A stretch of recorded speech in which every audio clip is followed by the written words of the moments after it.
Okay, ji students, I'm gonna start question number 22. Hall Thomas, a 25-year-old college graduate, wishes to retire at age 65.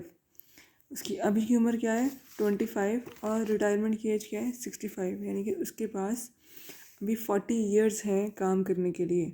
65 minus 25 is equals to 40. To supplement other sources of retirement income, he can deposit $2,000 each year into a tax-deferred individual retirement arrangement. He can deposit $2,000 each year. Each year से मुझे क्या idea हुआ कि कोई एनविटी है, due है, ordinary I am not clear, लेकिन ये बात किसी कर रहा है, वो एनविटी की कर रहा है. The IRA will earn a 10% return over the next 40 years. जो अगले 40 साल हैं उसमें इंटरेस्ट रेट क्या होगा 10% होगा. ऑप्शन ए है जी, if Hall makes annual end of year 2000 deposits into the IRA. Annual भी है, पीरियोडिक हो गया, और एंड ऑफ ईयर यानी कि ये ऑर्डनरी एनुटी की बात हो रही है. ठीक, कितने जमा करवा रहा है 2000 deposits into the IRA. How much will he have accumulated by the end of his 65th year? तो इसको मैंने सॉल्व किया है आप लोगों की आसानी के लिए. Let me check this one. हमें क्या यूज़ करना है, फ्यूचर वैल्यू निकालनी है, क्योंकि हम बताना चाह रहे हैं कि 65th ईयर पे वैल्यू क्या होगी. तो फ्यूचर वैल्यू निकालनी है किसकी, ऑर्डनरी एनुटी की. तो मैंने वो फार्मूला यूज़ किया future value of ordinary annuity का, राइट. और मैंने ये फिगर्स एंटर कर दी, जो कि रेगुलर पेमेंट CF था वो 2000 था इंटू 1 प्लस इंटरेस्ट रेट 10% था, और एन यहाँ पर 40 है. 40 मैंने कैसे लिया है, 65 रिटायरमेंट एज है और उसकी करंट एज क्या है 25, यानी कि इसको टोटल 40 ईयर्स अवेलेबल हैं. तो मैंने कहा एन क्या हो गया 40 और सॉल्व किया तब का आंसर ये आ गया. ठीक, इसी का ही वो बी पार्ट कहता है, if Hal decides to wait until age 35 to begin making annual end of year 2000 deposits into the IRA. यानी कि वो आज डिपॉजिट नहीं कराएगा, वो अभी वेट करे 10 साल और 35 ईयर्स पे पहुंच के, आज उसकी उम्र 25 साल है तो वो आज जमा नहीं करवा रहा, अब वो करवा रहा है 35 ईयर्स पे पहुंच के. तो how much will he have accumulated by the end of his 65th year. अब सवाल अगेन सेम है, future value of ordinary annuity वाला क्वेश्चन ही है, लेकिन पहले N 40 था ना, अब N क्या हो गया 30. कैसे 65, अब वो कब जमा करवा रहे हैं 35th ईयर पे, तो पीछे कितने बचते हैं 30. ठीक, अब N क्या है 30, मतलब सेम सवाल सॉल्व किया, पहले N 40 से किया था और अब N सॉल्व किया 30, बाकी rest of the amounts are same. तो ये दो डिफरेंट फ्यूचर वैल्यूज़ मेरे सामने आ गई हैं. अब इसका सी पार्ट है, using your findings in parts A and B, discuss the impact of delaying making deposits into the IRA for 10 years, यानी कि age 25 to 35, on the amount accumulated by the end of Hal 65th year. हमने ये बताना है कि ये जो उसने A और B की फाइंडिंग्स को देखते हुए उसने डिले किया पेमेंट को, तो इम्पैक्ट क्या फ्यूचर वैल्यू के ऊपर हुआ. देखो, जब आप डिले करोगे तो जाहिर बात है कि आप इसमें पहले 10 ईयर्स में कोई भी इंटरेस्ट अर्न नहीं कर रहे, वैल्यू कोई एडिशन नहीं हो रही है, तो आपकी फ्यूचर वैल्यू क्या हो रही है, कम हो रही है. यहाँ पर आप 40 साल के लिए इन्वेस्ट कर रहे हो तो 40 साल तक आपको रिटर्न मिलेगा, तो ऑब्वियसली फ्यूचर वैल्यू ज़्यादा होगी. जब आपका एन कम हो गया तो आपकी फ्यूचर वैल्यू क्या हो रही है, कम हो रही है, जो कि हमें अपने आंसर्स भी बता रहे हैं. डी पार्ट है, rework parts A, B and C, सब कुछ दोबारा करना है. किसको, ABC को. assuming that hall makes all deposits at the beginning rather than the end of each year. जो हमने पहले पार्ट A, B और C किए, जब वो कह रहा था कि एनुअल एंड ऑफ ईयर, अब सारा किस पे हो गया, बिगिनिंग पे हो गया. इसका मतलब है कि अब ये एनुटी ड्यू की बात कर रहे हैं. Discuss the effects of beginning of year deposits on the future value accumulated by the end of halls 65th year.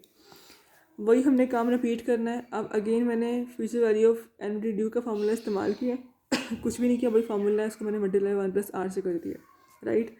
Figures enter करनी है, मैंने सॉल्व नहीं किया, मतलब मैंने लिख दी हैं फिगर्स लेकिन मैंने आंसर्स नहीं निकाले हुए. पहले मैंने N40 से करना है, मैंने N30 से करना है, तो you will get 2 answers and then again आप कंपेयर करेंगे एनविटी ड्यू के केस में अगर आपके एन कम हो रहा है तो इम्पैक्ट क्या हो रहा है फ्यूचर वैल्यू के ऊपर, राइट। सिमिलर इम्पैक्ट ही होगा, ऑब्वियस सी बात है, बट आपने अपनी फाइंडिंग्स को सपोर्ट करते हुए बात करनी है। ऐसी बातें हवा में नहीं करनी, हम फाइनेंस पढ़ रहे हैं तो यहाँ पर कोई बात भी ऐसे हवा में नहीं होती है। You have to provide evidence of everything. अब मैं चल रही हूँ टुवर्ड्स क्वेश्चन नंबर 24, जो कि काफ़ी थोड़ा सा टेक्निकल समझने वाला सवाल है। सवाल बहुत आसान है, बस समझ आ जाए तो। You plan to retire in exactly 20 years. आप 20 साल बाद रिटायर होने का प्लान कर रहे हैं। Your goal is to create a fund that will allow you to receive $20,000 at the end of each year. आपका गोल क्या है कि आप रिटायरमेंट के बाद हर साल कितना लें, 20,000, और वो लिख रहा है एट द एंड, यानी कि ये ऑर्डनरी एन्युटी की बात हो रही है। For the 30 years between retirement and death, a psychic told you that you would die exactly 30 years after you retire। तो पहले मैंने सवाल को ड्रॉ किया डायग्रामेटिक फॉर्म में। अब ये इस स्टेज पर हैं और आपको लगता है कि आप आज से 20 साल बाद क्या होंगे, रिटायर हो जाएंगे, ठीक। तो मैंने कहा है कि आज से यहाँ पे N20 है, 20 ईयर्स में रिटायरमेंट आपकी हो रही है। अब आपको 20 ईयर्स के बाद, जो कि रिटायरमेंट के बाद वाला पीरियड है, उसके अंदर आपको 20,000 का सम चाहिए हर टाइम के बाद, राइट, जो उसने कहा है ऑर्डिनरी एन्युटी। कब तक चाहिए, 30 ईयर्स, क्योंकि वो लिख रहा है कि एक साइकेट्रिस्ट ने बताया आपको कि आप रिटायरमेंट के 30 साल बाद, यानी कि रिटायरमेंट के बाद जो अगले 30 साल हैं उसके एग्जैक्टली 30 ईयर्स के बाद आपकी डेथ हो जाएगी। तो ये है, आप इस वक्त यहाँ पर हैं, रिटायरमेंट है 20 ईयर्स में और रिटायरमेंट के 30 ईयर्स बाद क्या है, डेथ है, ठीक। तो ये है कि ये यहाँ पे N30 है, ठीक हो, क्या यहाँ तक क्लियर है। देखो खुद पढ़ो दोबारा। Your goal is to create a fund that will allow you to receive $20,000 at the end of each year for the 30 years. 20 सालों की बात नहीं कर रहा, ये इस पीरियड की बात नहीं कर रहा, रिटायरमेंट के 30 साल की बात कर रहा है, रिटायरमेंट के बाद के 30 सालों की बात कर रहा है, ठीक। Between retirement and death, and लिख रहा है, a psychic told you that you would die exactly 30 years after you retire. You know that you will be able to earn 11% per year during the 30-year retirement period। और वो लिख रहा है कि आपको क्या मिल रहा है, मैंने लिखा था यहाँ पर 11% इंटरेस्ट रेट है, ठीक हो गया। ऑप्शन ए है मेरे सामने। How large a fund will you need when you retire in 20 years to provide the 30-year $20,000 retirement annuity। जी, how large a fund will you need, आपको कितना फ़ंड रिक्वायर्ड होगा, कब, when you retire in 20 years to provide the 30-year $20,000 retirement annuity. तो इसको भी समझते हैं इसी डायग्राम के ज़रिए। वो कह रहा है आपको यहाँ पर कितना फ़ंड रिक्वायर होगा जो आपको हर साल 20,000 का सम प्रोवाइड कर सके, यानी कि हमें ये बताना है कि हमें यहाँ पर कितनी अमाउंट रिक्वायर्ड होगी जो हमें हर साल 20,000 पे ऑफ कर सके। तो how can I find out, मैं यूज़ करूँगी formula present value of ordinary annuity. अब माइंड में क्वेश्चन आएगा कि जी मैंने ये फार्मूला क्यों यूज़ किया है, वाई नॉट फ्यूचर में, तो यहाँ पर हूँ, तो यहाँ पर कंपैरिजन किससे हो रहा है, इस 30 से हम कंपेयर कर रहे हैं 20 पे आ रहे हैं, राइट। तो ये कंपैरिजन इसका और इसका नहीं है, कंपैरिजन डेथ और रिटायरमेंट के फेस के दरमियान में, डेथ बाद में है, रिटायरमेंट पहले है, यानी कि हम यहाँ से 20,000 आपको भी इस पूरे टाइम में मिलना है, यानी कि ये पोस्ट रिटायरमेंट सारी बेनिफिट्स हैं। और आपको आज कितना चाहिए, यानी कि आपको रिटायरमेंट में कितना चाहिए।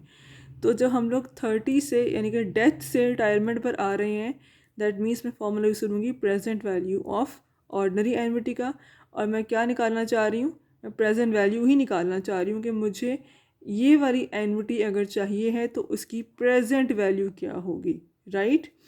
इस केस में एन क्या होगा, 30, इंटरेस्ट रेट 11% है, गिवन है, और सी एफ आपके सामने है 20,000। तो you will get to know your answer of present value, right. इसका बी पार्ट है मेरे सामने, how much will you need today as a single amount, मैंने सेंडरलाइन भी कर दी है, एज अ सिंगल अमाउंट, यानी कि अब ये एन्युटी की बात नहीं हो रही है, ये सिंपल फार्मूला जो यूज़ करते हैं ना, कैश वो वाला प्रेजेंट और फ्यूचर वैल्यू वाला, उसकी बात हो रही है। और वो लिख रहे हैं टुडे, यानी कि ये अब जो करंट है ना, जो उसकी उम्र आज जितनी भी उम्र है वो उसकी बात कर रहे हैं। To provide the fund calculated in part A, मैं रिपीट कर रही हूँ, how much will you need today as a single amount to provide the fund calculated in part A if you earn only 9% per year during the 20 years preceding कहते हैं पहले retirement, यानी retirement से 20 साल पहले जो आपको कितना रिक्वायर्ड होगा। अब आप यहाँ पर हैं, ठीक, राइट। आपने कोई आंसर निकाला होगा अपने आंसर ए का, लेट्स से मैं कहती हूँ आपका आंसर आया है 1 लाख, सिर्फ फ़र्ज़ कर रही हूँ। अब सवाल जो इसका पार्ट बी है वो ये कह रहा है कि इस फंड जो आपने निकाल लिया आंसर, इस फंड को प्रोड्यूस करने के लिए, मतलब कैलकुलेट करने के लिए आप बताएं कि आपको आज कितने पैसे रिक्वायर्ड होंगे। तो अब हम लोग यहाँ से यहाँ पर आ रहे हैं, पहले हम डेथ से रिटायरमेंट पे आए थे, अब हम रिटायरमेंट से करंट टाइम पर टुडे पर आ रहे हैं। तो अगेन मुझे क्या निकालना है, प्रेजेंट वैल्यू, लेकिन चूँकि इस सवाल में लिखा है क्लियर कट कि एज अ सिंगल अमाउंट, तो मैं फॉर्मूला यूज़ करूँगी is equals to future value divided by 1 + r⁻n। इस केस में r आपका है 9% और n क्या है 20।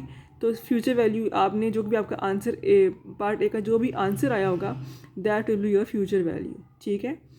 पहले पार्ट में हम लोग डेथ से रिटायरमेंट पे आए थे, अब सेकंड पार्ट में हम डेथ रिटायरमेंट से करंट ईयर जो टुडेज़ एज है उस पर आए हैं। लेकिन इन एनी केस हम प्रेजेंट वैल्यू का फार्मूला ही इस्तेमाल कर रहे हैं। हमें यही देखना कि जो ये बात ये कल की बात है, हमें देखना है कि जो दो जिसका वो रेफरेंस दे रहा है उसमें से बाद वाला इवेंट कौन सा है। जैसे ए पार्ट में डेथ बाद में थी तो मैंने इसे फ्यूचर कहा, और रिटायरमेंट पहले तो मैंने प्रेजेंट कहा। अब रिटायरमेंट बाद में है और आज पहले है, तो इस केस में अब अगेन ये प्रेजेंट वैल्यू है और ये फ्यूचर वैल्यू है, चेंज हो रहे हैं हमारे scenarios according to the conditions. उसके बाद सी पार्ट है जी, what effect would an increase in the rate you can earn both during and prior to retirement have on the values found in parts A and B, explain। वो पूछ रहा है कि effect क्या होगा, किस चीज़ का इफेक्ट, अगर इंटरेस्ट रेट ज़्यादा कर दें तो क्या इफेक्ट होगा कि आपकी जो आपने वैल्यूज़ निकालनी है पार्ट ए और बी के अंदर, तो क्या इम्पैक्ट होगा। जब इंटरेस्ट हमने पार्ट ए और बी में क्या निकाली थी, प्रेजेंट वैल्यूज़, अगर इंटरेस्ट रेट ज़्यादा होगा, डिस्काउंटिंग हो रही है ना, तो I have told you discounting case में क्या होगा, प्रेजेंट वैल्यू क्या होती है, कम हो जाती है। मैंने लिखा भी है, इंटरेस्ट रेट अगर बढ़ता है प्रेजेंट वैल्यू कम हो जाएगी, यानी कि फिर आपको कम फंड्स रिक्वायर होंगे टू फंड आउट 20,000 एन्युटी, ठीक। अगर इंटरेस्ट रेट ज़्यादा होता है तो आपको कम फंड्स रिक्वायर्ड होंगे to fund your ordinary annuity worth $20,000। अब इसका जो डी पार्ट है वो कहते हैं जी, now assume that you will earn 10% from now through the end of your retirement. अब कह रहा है आप फ़र्ज़ करें कि आप अब, यानी कि टुडे, अभी की बात हो रही है, आप कितना इंटरेस्ट अर्न करेंगे 10%, कब तक, रिटायरमेंट के फेज़ तक। You want to make 20 end of year deposits into your retirement account. आप आज से रिटायरमेंट की जो उम्र है, जो 20 साल रहते हैं, आप 20 एंड ऑफ ईयर डिपॉजिट्स करना चाहते हैं, यानी कि ऑर्डनरी एन्युटी की बात है। That will fund the 30-year stream of 20,000 annual annuity payments. जो आप क्यों करना चाह रहे हैं, ताकि आपको रिटायरमेंट के बाद 30 साल तक 20,000 मिलता रहे। इसे इन्फॉर्मेशन बताई हुई है, इसका काम कोई नहीं यहाँ पर।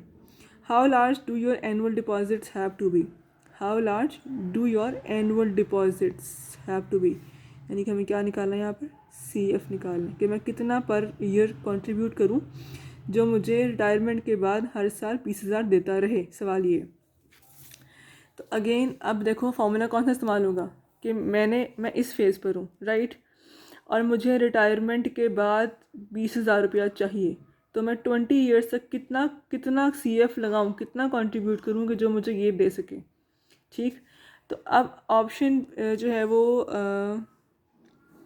ए का जो आंसर आया था वो क्या था, अमाउंट ऑफ फंड जो हमें रिक्वायर्ड होगा 20,000 पेमेंट के लिए। तो ऑप्शन ए का जो फंड है दैट विल बी योर एक सेकेंड मैं लिख देती हूँ यहाँ पर, हमें निकालना है CF, ठीक है, कि आज कितना कंट्रीब्यूट करें, और हमारी रिक्वायर्ड अमाउंट क्या है 20,000 नहीं ले लेना, क्योंकि CF तो ऑलरेडी हम निकाल रहे हैं। 20,000 तो ये हमारी मतलब डिज़ायर है, लेकिन हमारी रिक्वायर्ड अमाउंट क्या है, जो हमने अपना पार्ट ए का आंसर निकाला था। ठीक, तो आप उसी वाले आंसर को यहाँ पर एंटर करेंगे और अब आप सी एफ निकालेंगे इस फॉर्मूले के अंदर।